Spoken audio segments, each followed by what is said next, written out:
Good afternoon, greater Philadelphia area. This is Toole Time Real Estate Radio on WWDB 860 AM. I'm Tom Toole. She's Sarah Tymon. She's Stacey Mitchell. We have Nick Wolf behind the camera, and we all work at the Tom Toole Sales Group at RE/MAX Mainline, the number one RE/MAX team in Pennsylvania since 2018. And we're going to be covering a number of things today. What I would argue, and some experts argue, is the most underreported story of the year, that prices aren't dropping despite higher rates. A bill being introduced to the federal government banning institutional investing in single-family homes, a drop in NAR membership, and now there is a local MLS, well, not local to us, that's being roped into the commission copycat lawsuit. So if you get some value out of the show here, you like what you hear, make sure to subscribe on the YouTube channel, hit the bell for notifications, and we're going to jump right in. So Logan Mohtashami and Housing Wire, they do a really nice job every week giving you an update on the housing market. It is super current. And the most underreported story, according to Logan, I tend to agree with this, is that even with rates hitting 8% now, obviously they're down. I'm seeing local quotes at 6.75% today. Home prices haven't dropped. And logic would argue that when rates go up, prices are going to come down. We haven't seen that. Is that surprising to you two? I mean, not really with the amount of inventory we have, and as long as they were priced for the market from the get-go. Like where it's, I think typically where we see some of more of those price drops are where they were just priced too high. Yeah, I agree. I think that with the inventory level where it is, that's the reason why the prices aren't dropping. And as each house closes, it becomes a comp. Mm-hmm. So if the house that's getting ready to list is, within that comp territory there, it can be listed at that new price point. Mm-hmm. Mm-hmm. And then there could be multiple offers depending on the condition of the home, and that could drive the price even higher. So that's what some people out there don't understand. Right. That it's because of the competition still for buyers, and how when each house closes, it does become a comp. And that's where the updated prices are coming from. Yep. Well, that's certainly one reason. And what I'm clear on is probably one of the more important things to look at is that we haven't seen demand pull back. So you can say whatever you want about rates, but there are people out there that need to move. And what's evident is that the days on market that we're seeing right now is less than where it was pre-pandemic. So when that happens, that tells us demand is still stronger than where it was previously. So despite the higher cost to lending, when you look at demand still, being as strong as it is and supply not coming up at all, you're not going to see prices come down. And if you look at just weekly inventory change, just from last week, we saw inventory fall, which is a seasonal thing. This happens every year, from 555,000 plus single-family homes and single-family residences to 546,000. And we're pretty close to the peak of inventory in 2023 nationally, which was just under 570,000 homes. But in context, if you look at 2015, which was not a bad time to buy a property, there was 1,050,971 homes on the market during this past week, the first week in December in 2015. So you're looking at basically half, which that's going to continue to drive demand. That's why prices aren't coming down. And even though rates hit 8 for a little bit, they're not at 8 anymore. They're at 6.75, which I think has brought more people back to the market. And when you look at price cut percentages, we have consistently been 4% below the 2022 levels. So there's a lot of things happening here in the economy with what's available, the demand, what the 10-year yield has done, what rates have done that have caused prices to continue to go up. But, wasn't everyone talking about that we were going to see prices crash this year? How do you handle that? Like, I'm sure you're hearing this from buyers, sellers, everybody. What are you two saying to that when it comes up? Well, it's funny because we do get this question a lot. And I'll ask back, well, what makes you think that? Mm-hmm. And, they don't really know. It's what we've been hearing on the news or, the house.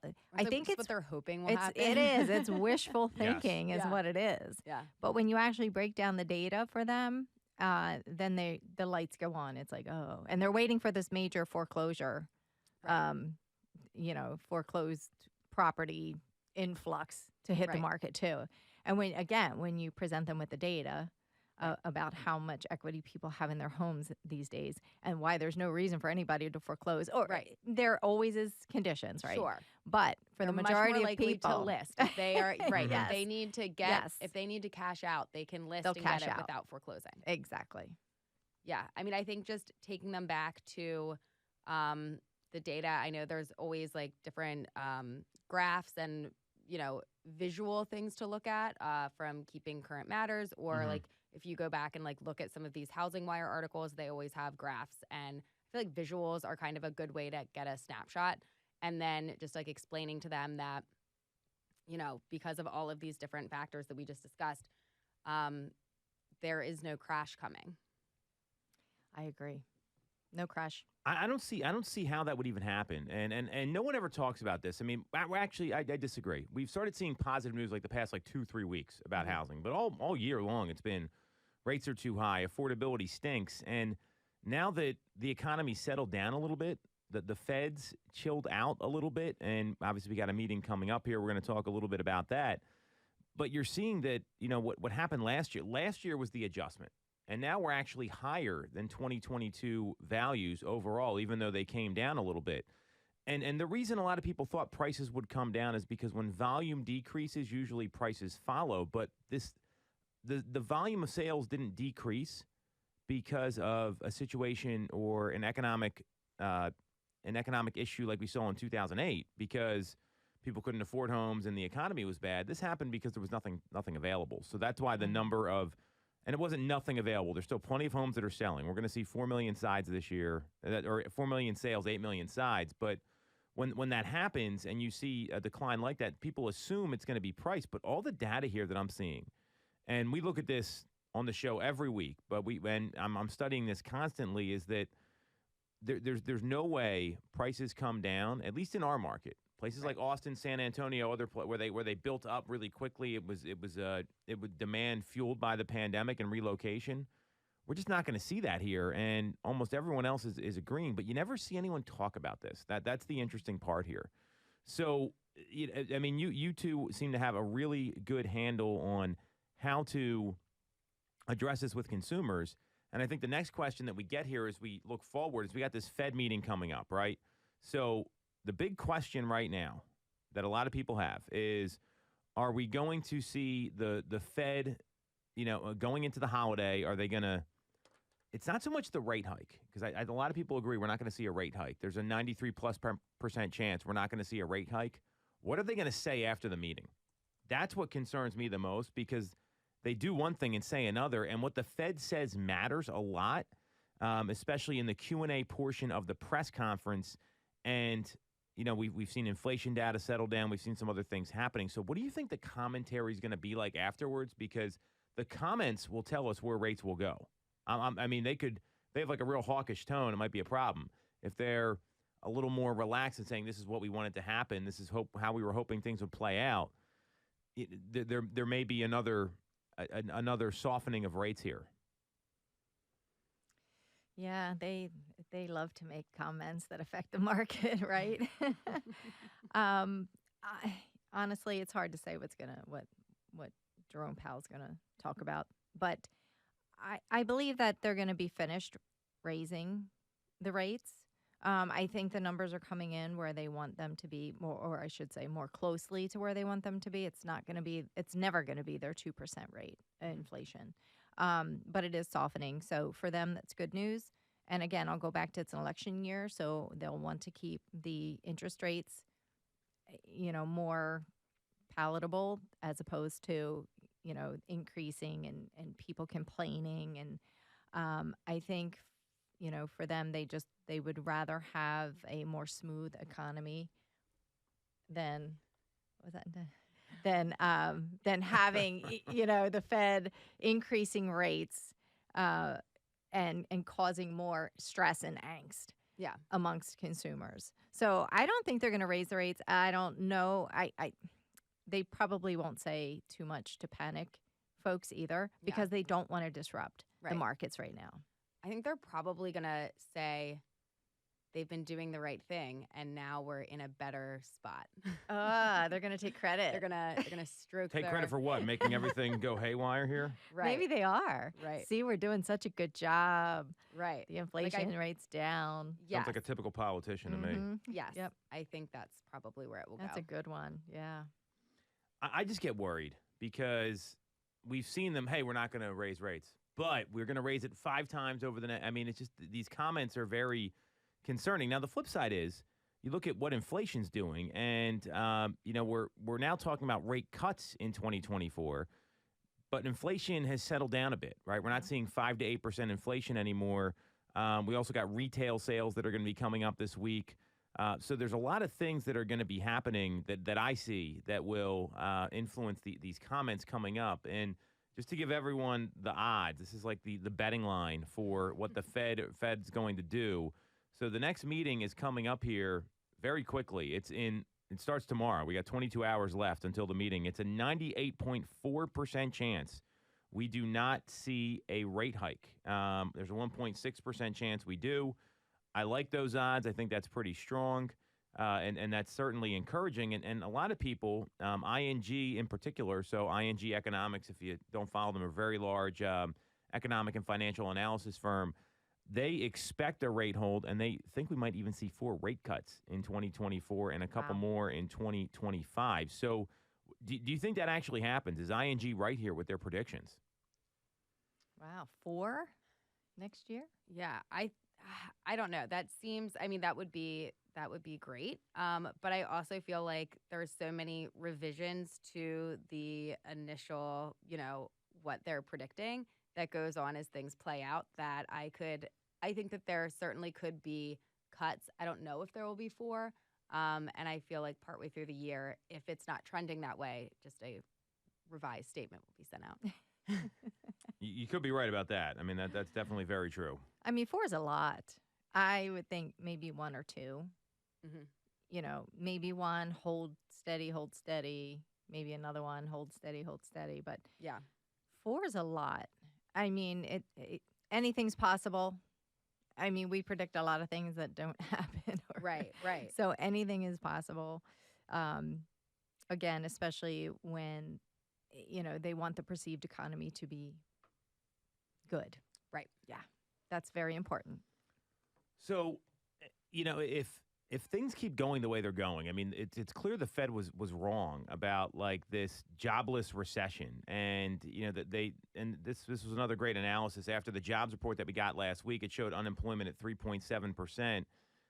It's clear that the Fed doesn't need to create this jobless recession to bring down the growth rate of inflation. We've seen unemployment's been so resilient this year. I mean, it hasn't really. Lowest we saw was what, 3.3, 3.4 maybe. So they got the jobless recession wrong, and I think that's actually a really good thing because I don't think it's good to see people get out of work to improve the economy. I don't understand how that works. Just from I'm not some economics professor or one of these people that gets paid a lot. It just doesn't make sense to me that lose jobs will improve the economy. I don't see that working out well. So.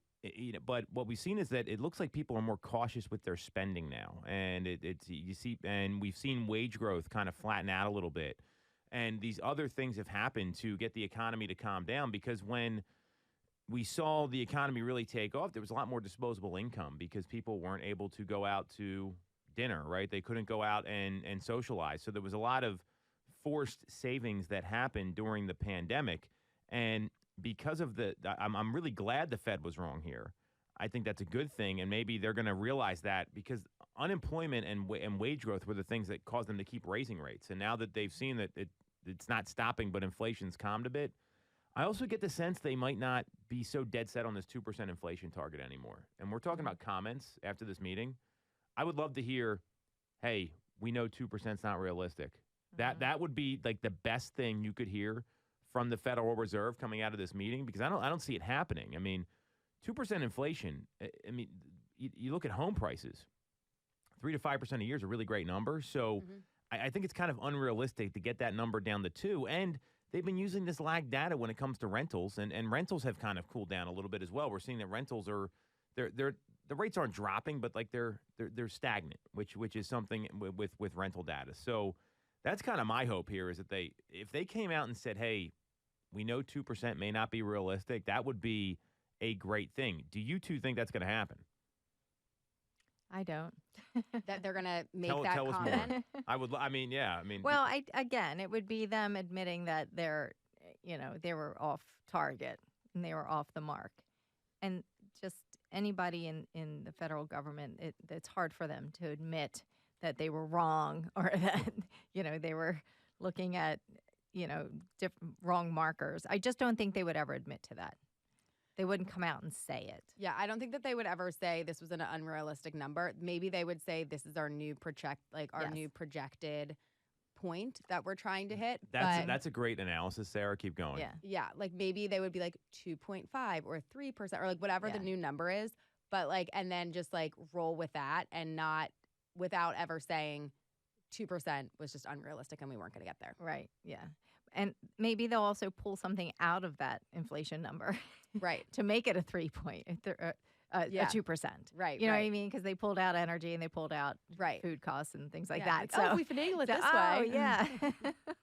So they might finagle the numbers and then, hallelujah, they have success at their 2%. They do finagle the numbers. Yes. I mean, it's like, oh, well, we have core CPI versus regular CPI. And it's, one of the challenges here is I feel like this is just a mandate from, the powers that be that hey, we need to keep raising rates to keep the economy down. And I do agree. Part of this, there's an election coming up. I mean, this is going to be very highly contested, just like the last two have been. And you don't want an economy where people are not happy with it. And that's certain. That's a concern for, I think it was 60+% of voters when they polled them, that the economy was their biggest concern, not anything else going on. So Right. And I think they're seeing that. And that's playing a big part in this, in what the Fed's doing. What's interesting, too, about this jobs data is if you look at the monthly change in employment by industry, private education and health services, they've had the biggest monthly change in terms of they had 99,000 jobs added in the month of November. You know what number 2 is? Wow. The government. 49,000 jobs were added, followed by leisure and hospitality at 40%, and then manufacturing at 28%. So what that tells me is that, I mean, education, you can say whatever you want about that, but the government's obviously believing in the economy.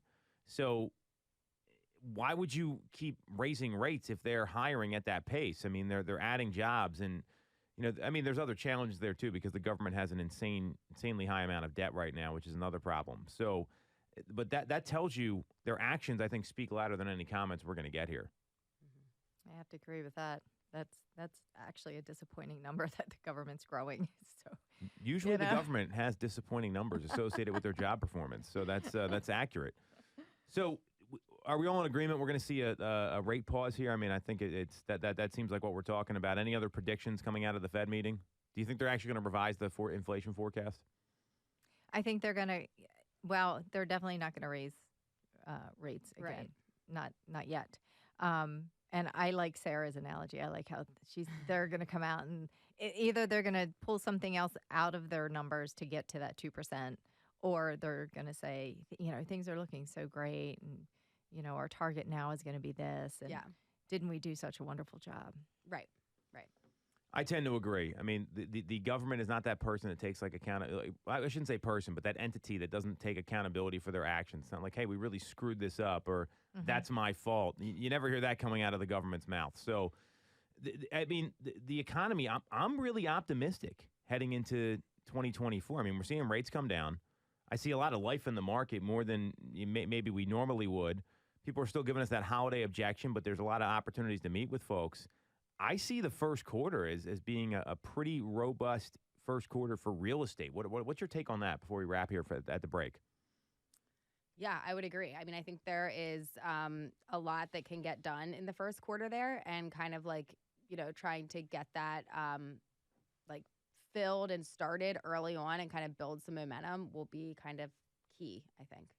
Yeah, I think people are receptive and excited about the interest rates moving downward. Mm-hmm. And so that's been very well received. So I think, after the holidays where people can refocus more on their house search. Mm-hmm. Right now it's party here, party there, and party everywhere. And they're kind of their focus is not 100% although the people that do have to transact, they will always have their focus. But for the majority, waiting till after the new year, where people have, okay, this is going to be our year, right, to get the house. It's like a fresh page to like reach out and be like, you know, one, Happy New Year, right, and then, you know, kind of like, all right, let's two, the rates are here, you know, at this point, and like, hey, like, let's set your goal. Like, is it like it was 2023 that obviously passed? Is 2024 the year you want to like make this happen? Yep. It's a good like jumping off point. And then I guess just hope that they didn't overspend at Christmas. They could spend whatever they want as long as they didn't rack up a ton of credit card debt. That might be what you need to watch out for, because that can affect your credit score. So I'm really optimistic in the first quarter, and we're going to get into this in a second because we've seen NAR numbers decline. I also see that if you're doing the work now, and we've talked about this at length internally on the show here, you can set up a lot of meetings and have a lot of stuff happen in January. I mean, the market it's almost like a forced slowdown, because as much as like the three of us could be working, I mean, you've been working, you've been in the office all week. I'm obviously there every day.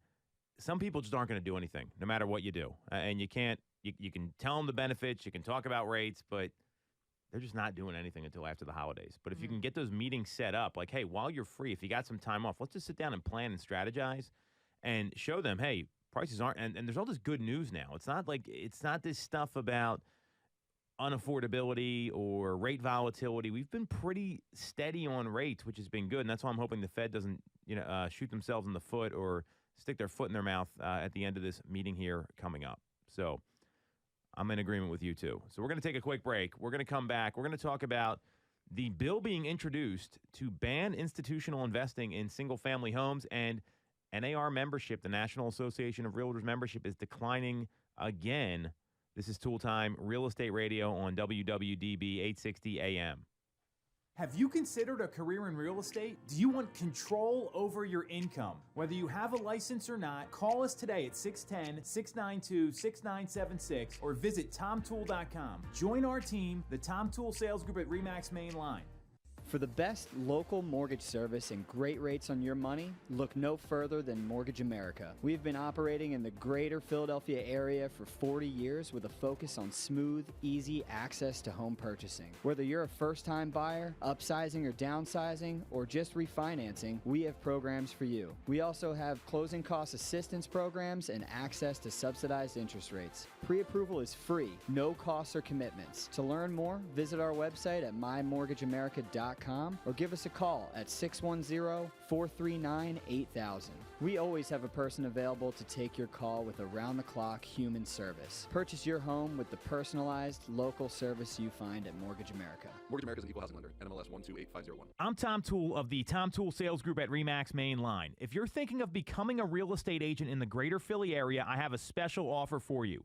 Our team did $165 million of volume in 2021, making us the #1 RE/MAX team in Pennsylvania and a top 1% team nationally. Our agents love us because we offer them a successful career, a great life, and an unbeatable culture. Agents who've been with us for at least a year average 30-plus sales. Even our brand new agents average 17 to 24 sales a year. We offer proven systems and expert training. We help you set more appointments and sell more houses. Now, here's the offer.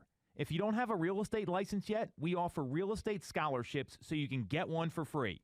Check it out at realestateScholarshipProgram.com or visit the Tom Toole Sales Group at RE/MAX Main Line at TomToole.com. That's TomToole.com. Get more out of your real estate career, and remember the real estate golden rule. You always get more when you work with Tom Toole. When you're getting a mortgage, you shouldn't have to sacrifice great service just to get a great rate. At Mortgage America, we've been lending with this philosophy for over 35 years. We have access to great low rates without the complications and delays of big or online banks. We're a local Pennsylvania lender with loan officers that you can actually meet. As PHFA's #1 lender, we specialize in all residential mortgage programs, including first-time buyer programs and low down payment options. For your free pre-approval, call us at 610-439-8000 or apply online at mymortgageamerica.com. Mortgage America is an equal housing lender. NMLS 128501. Welcome back to Tool Time Real Estate Radio on WWDB 860 AM. I'm Tom Toole. She's Stacey Mitchell. She's Sarah Tymon.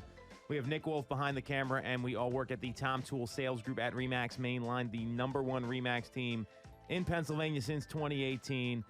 We're going to be talking about this new bill that got introduced in both the House and the Senate about institutional investing in single-family homes, as well as the decline in the National Association of Realtors membership next, as well as an MLS getting roped into one of the commission copycat lawsuits. If you get some value out of any of these topics, you got something you want us to talk about, drop a comment, subscribe to the channel, make sure to hit the bell for notifications.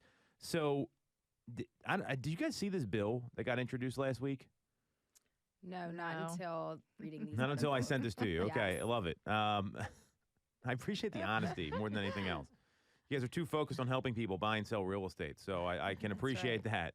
So Democratic lawmakers, and I want to talk about if you think this should be a bipartisan bill in a second, both in the U.S. House and the U.S. Senate introduced bills in each chamber designed to ban hedge funds from participating in the single-family housing market because of supply and affordability challenges. So I like the idea behind it.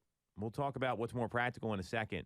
It was a senator from Oregon introduced the End Hedge Fund Control of American Homes Act of 2023. That's a very aggressive title. And there was some representatives from North Carolina that did the same one. It's called the American Neighborhoods Protection Act in the House that would require corporations of owners of more than 75 single-family homes to pay an annual fee of $10,000 per house into a housing trust to be used as down payment assistance for families. So the ban is basically they can't own more than a certain number of homes. The idea is that affordability is a problem because some of these corporations compete with homeowners. What do you think about the thought process behind this bill or these bills? Because there's two of them. I kind of like it. I mean, I don't know how it would. I'm like everything has an effect to it, right? So if you do this, like there's the chain reaction could actually be bad. But when it's face, and I like that it's like, of more than 75 single family homes. So this isn't your, person that has like a couple or like, and you could also have your full-time job could be acquiring, owning, and renting homes, and you'd still fall below that threshold and still be able to make a very good, living, right? Mm-hmm. So like, I like that there is a threshold there where it's really just keeping those like monster like owners to, kind of free up or to, if they don't want to give up the properties, which, that's fine, but like to put some type of annual fee into assistance. Like on its face, I kind of like it. So there is some data that Keeping Current Matters put out, and it does say that institutional investors have 3% of the single-family rentals overall, and mom-and-pop investors have 80%. Oh, all right. So there, mom-and-pop investors still have The majority. the huge majority, Yeah. which is very positive. Yeah. Because this is how a lot of people, they have their small businesses, their small real estate, or they have one or two, rental properties. Yeah. It subsidizes their income, which I think is wonderful. So the institutional investors at this point, it's 3%. Right. It doesn't seem like it's that much of a threat. Now, home That's affordable 3% of all single family rentals rentals that are non-owner rentals. occupied. Yeah. Okay. Yeah. Okay. So, and they're saying that it's making it unaffordable, home ownership unaffordable, because these institutions are buying up, snapping up everything, and nobody else can buy them. Yeah. Well, the numbers show that they have 3% of the single family rentals. I think it's more to do with the home building and not having enough inventory. And this is why there's such a strain and why housing is quote unquote unaffordable. Right. So I think there's good intention behind this bill. And like you said, there's always unintended consequences with this. But I think we need to look more into other areas of how to really rejuvenate and rebuild and have more building. Now, there's going to be areas that we can't build anymore. Right. Yeah. And I do think that a lot of the institutional buyers are in certain locations. That's Premium. very accurate. Yeah. Right. Premium locations. Sure. And that's probably makes people angry. And maybe it's in their districts. Right. Maybe the people that introduced this bill, it's in their districts and they're mad. Yeah. But I think overall we have to look a little deeper and see how else we can help the housing market with the inventory. Right. I mean, I'm sure there are cases where in some of these like elite markets, they don't necessarily maybe look at every dollar and they want to go in and maybe they do want to get as many as they can so that then they kind of control what's going on. Otherwise, I would think a lot, like most investors that I work with are more focused on like it's a spreadsheet, you know, like at what point do numbers make sense? So they're not going to be the one offering top dollar for a property to take it from somebody else. They're going to be monitoring and seeing at what at what dollar amount does it make sense for them to move forward on it, maybe getting more distressed properties, or maybe taking advantage of not taking advantage in like a bad way, but like if a seller needs to unload something quickly, like to move on with whatever they need to do with their life, and they're willing to take a lower price to have a sale just like go through right away, like maybe they're eyeing up for different possibilities for that. So I don't know that it's always that they're outbidding others for the homes. Yes, because investors don't like to pay more. Oh, yeah. They want to pay less. They want to get the deal. Right. And it's not like emotional and like, oh, but I can see us having this holiday here and like whatever, you know, they're like, how much can I rent this for? Right, exactly. So both of your takes on this are, I think, are really important. And Stacey, what you had said is backed up by David Howard of the National Rental Home Council. He said that the issue is not institutional investors as much as the lack of action from home builders, and that policies really need to be shaped and crafted so they support production, investment, and development of new housing. I think bills that work against that ultimately are just going to perpetuate the challenges we're already facing.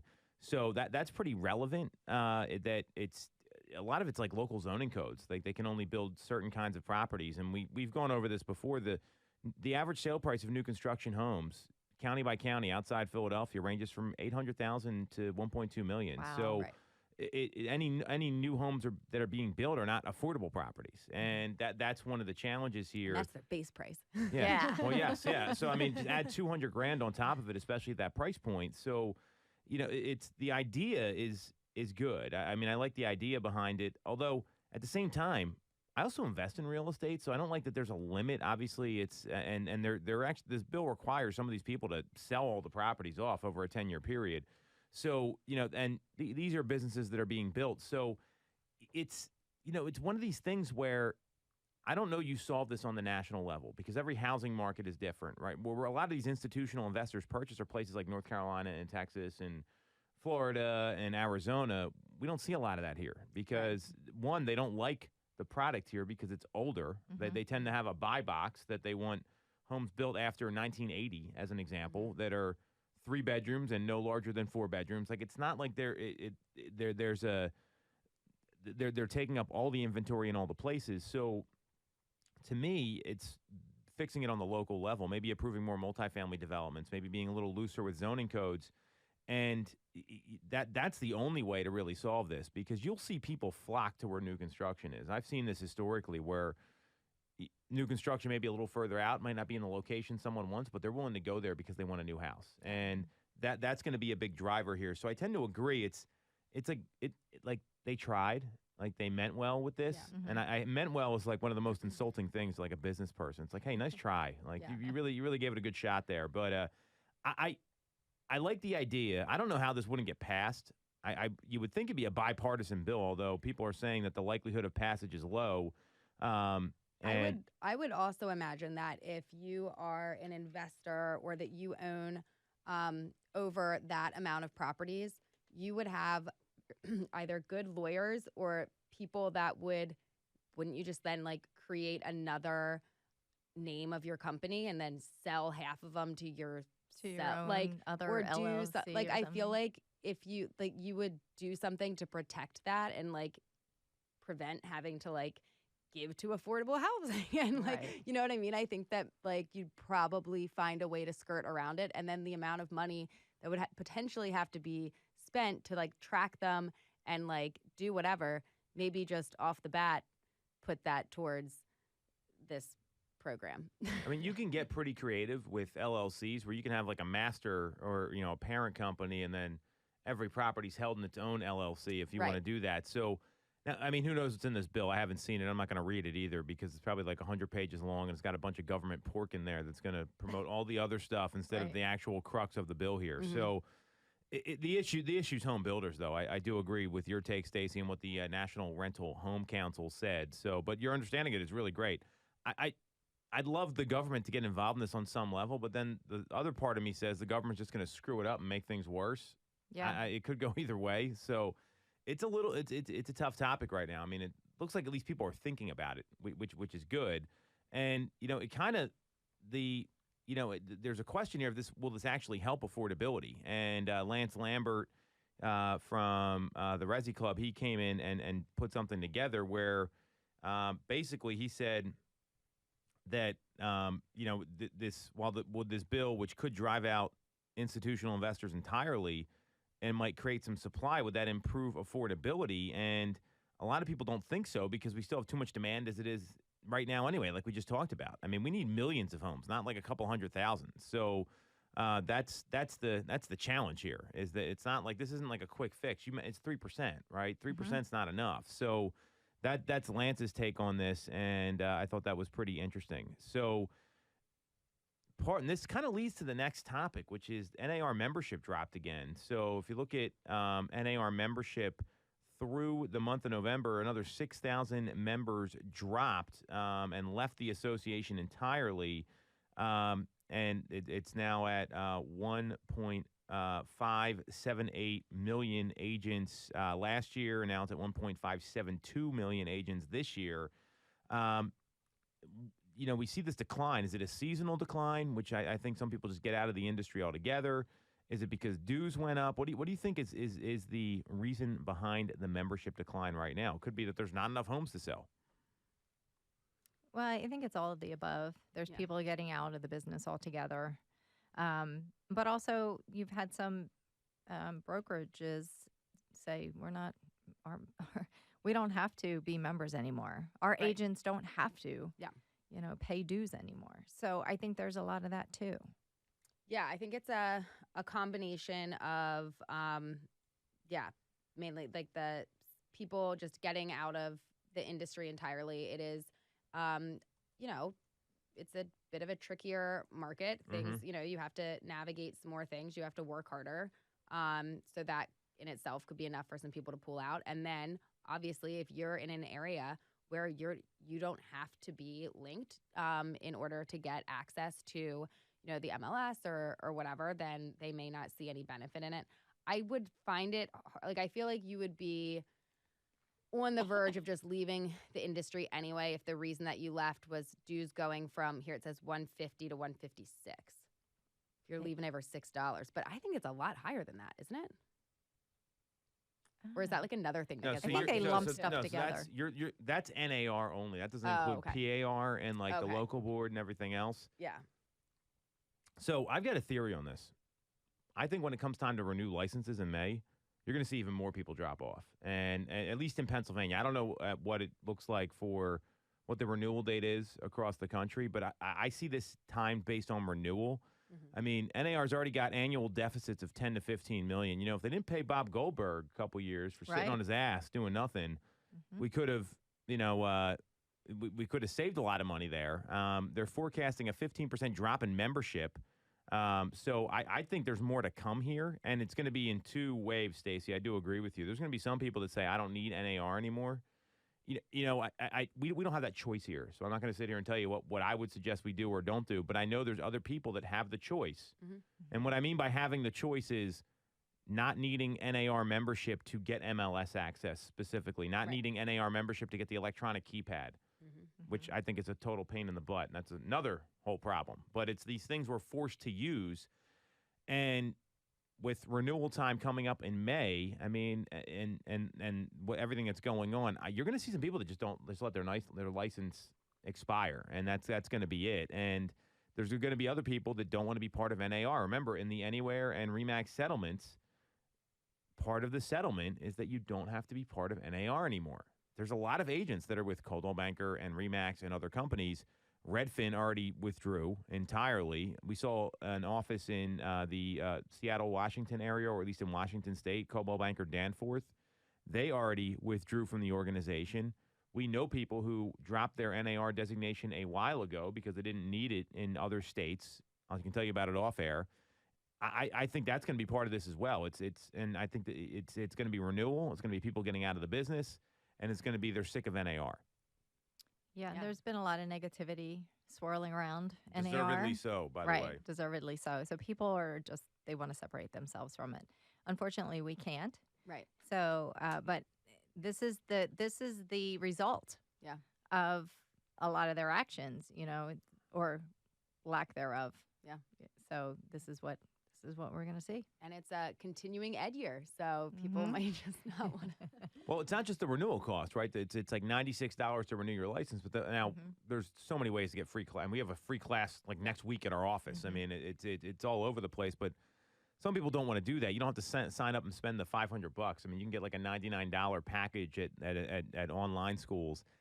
It's more the time, and I think people have gotten to the point where they're not doing anything with their license anyway. I mean, I can't tell you how many people I've talked to where they're like, yeah, I don't think I'm renewing. It's just not working out, and that's what happens when when there's less homes that sell, and when there's a lot of negativity around the industry. Being a real estate agent was kind of sexy the past couple of years, and now with all this NAR nonsense and these commission lawsuits, I don't know that people feel the same way necessarily. And scrapping and fighting for well, yeah, and the actual day-to-day, yes. Yeah, exactly. It's not sexy out there, but I think there's going to be a lot of retirement too. I mean, the average age of the agents are? It's like 56. There you go. So, and I know there's plenty that are higher than that. Yeah. So I think, there's people like, I'm just out now. Yeah. It's time. When you think about that, I'm just looking at the three people sitting here. We're all younger than that average age, right? And that's crazy to me. That's the average age of an industry, and it's because of everything that's happening right now. I mean, and there's sometimes you go to those CE classes, the average age is like 75. I mean, it's like, it looks like they should have been just retired, period, not retired from real estate. So, and that, I mean, I think about that when think about when you're interviewing agents. Is that really the kind of the person that you want? That's like maybe that's like, I'm just doing this when I feel like it, or it's a hobby for me. Because a lot of the agents, I mean, the average agent worked 30 hours a week last year. So there's kind of a hobbyist, I'm going to work when I feel like it mentality, and those are some of the people that are definitely dropping out of the industry as well.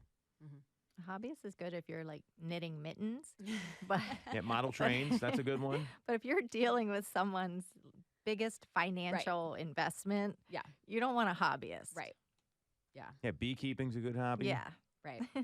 I can go through the whole list here. So on that note, let's take a break. We're going to come back. We are going to talk about how a MLS got roped into a copycat commission lawsuit next on Toole Time Real Estate Radio on WWDB 860 AM. Have you considered a career in real estate? Do you want control over your income? Whether you have a license or not, call us today at 610-692-6976 or visit TomToole.com. Join our team, the Tom Toole Sales Group at RE/MAX Main Line. The Tom Toole Sales Group is the #1 RE/MAX team in Pennsylvania with over $165 million in volume for 2021. I'm Tom Toole, and our team has achieved that kind of success by being a great place to work with and to work for. No one knows Greater Philly better than we do. We know real estate, but more importantly, we're real people. We hire the best agents, and we give them all the tools to succeed. Even our brand new agents sell 17 to 24 homes a year because our team delivers the best experience in real estate. Teams deliver a better experience than individuals, and we're a top 1% real estate team in the country. We call it AAA service. We're your advocate, ally, and advisor. Because this isn't a transaction to us. It's a relationship. If you're buying or selling a home, call the Tom Toole Sales Group at RE/MAX Main Line at 610-692-6976 or visit TomToole.com. That's TomToole.com. Sell your home for more, and remember the real estate golden rule. You always get more when you work with Tom Toole. When you're getting a mortgage, you shouldn't have to sacrifice great service just to get a great rate. At Mortgage America, we've been lending with this philosophy for over 35 years. We have access to great low rates without the complications and delays of big or online banks. We're a local Pennsylvania lender with loan officers that you can actually meet. As PHFA's #1 lender, we specialize in all residential mortgage programs, including first-time buyer programs and low down payment options. For your free pre-approval, call us at 610-439-8000 or apply online at mymortgageamerica.com. Mortgage America's equal housing number, MLS 1285001. You shouldn't have to deal with all the red tape when getting your mortgage from a big or online bank. At Mortgage America, we have access to big bank money, but with the personalized and detailed service of a local bank. We are here in your community and ready to serve with fast settlements, low down payment options, and first-time homebuyer programs. Pre-approval is free, no costs or commitments. For more information, visit our website at mymortgageamerica.com or give us a call at 610-439-8000. Mortgage America's equal housing number, MLS 1285001.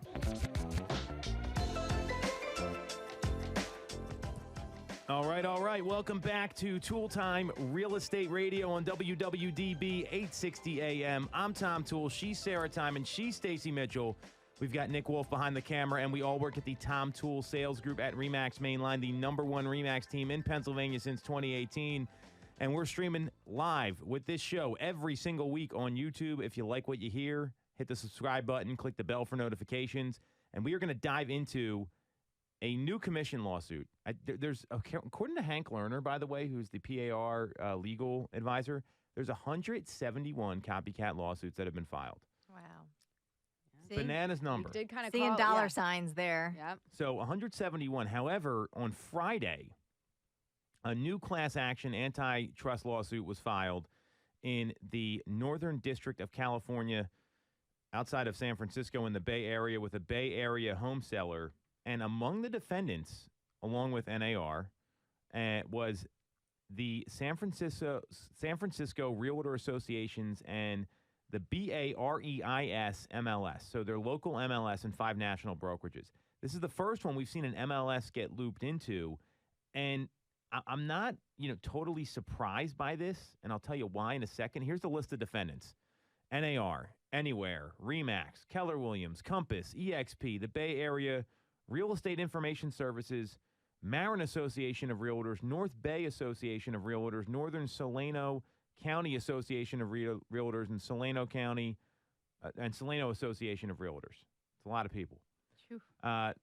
There's 60,000 real estate professionals use the BAREIS MLS, the MLS platform for the 5 counties, and the Realtor Association defendants are part owners. So this to me is where I think this gets sticky. This is the 8th major reported antitrust case filed that has gotten class action status, but there's other local lawsuits that have been filed, and it's they're applying for class action status now.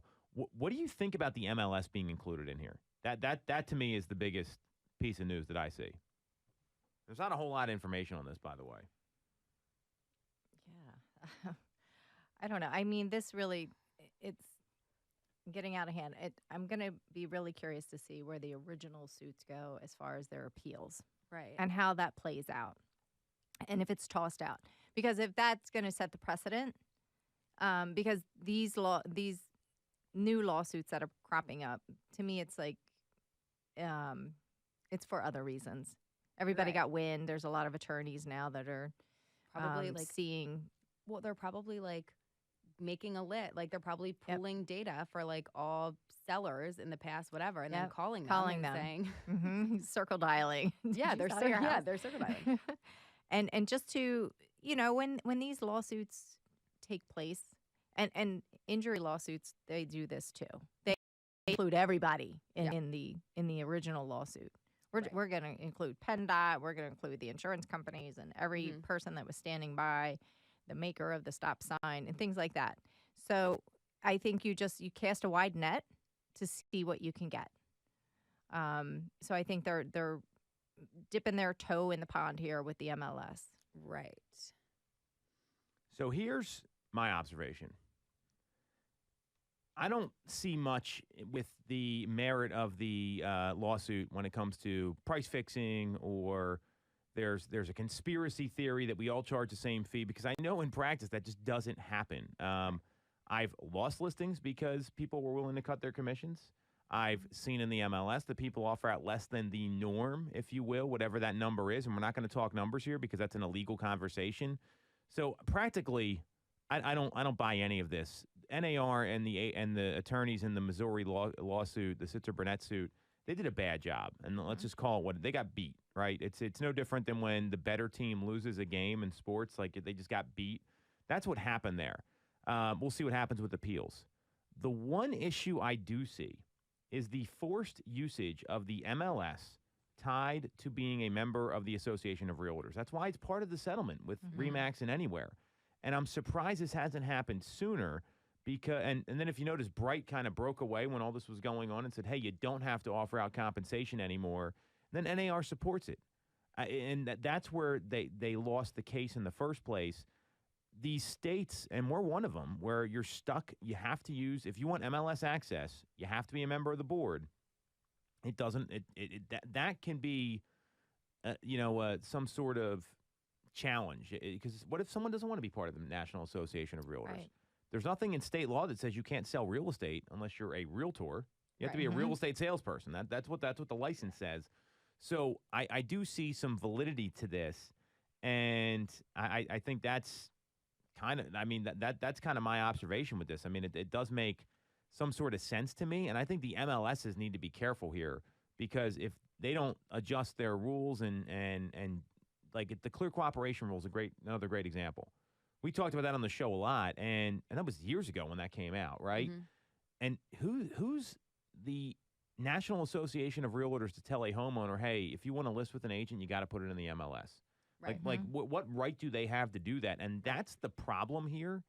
And if they were presenting it the right way, maybe they could have had a different outcome in the lawsuit. But those to me are the major challenges here, is the forced usage of the MLS. And you're seeing RE/MAX and Anywhere have already said it's okay. We're seeing a Coldwell Banker office in Washington State back out. We've seen other companies do this in places like New Hampshire and other states where you don't need it. So I see this as that's the issue here. That's why I'm surprised the MLSs were not named in previous lawsuits. Yeah, that's interesting. Yeah, it makes sense, though. So how does Pennsylvania go about decoupling from being required to be a member of NAR to have access to the MLS? Why? So this is what I don't know a lot of info. I mean, I'm not an attorney, clearly, but in the case here, like the filing point says that the MLS members were obligated to and did adopt, implement, and enforce anti-competitive restraints. Now, I don't agree with that, specifically through policies that required home sellers to make a blanket, unilateral, and non-negotiable offer of buyer broker compensation. So it is negotiable. You can offer out whatever you want. You just had to offer out something. There's no difference between a $0 and a $1. That's what Bright did, our local MLS. So, I mean, and look, there's times when I sold homes and didn't make any money. I mean, where you make it work, and there's some other thing going on. So that's the issue here, though. That's where I think there is some validity to the case. But the fact that these people are signing contracts, knowing what they're signing, it's being explained properly. But there are agents that just say, "Hey, go sign the dot loop," and they don't explain it to them. And this is what good agents should be making this clear.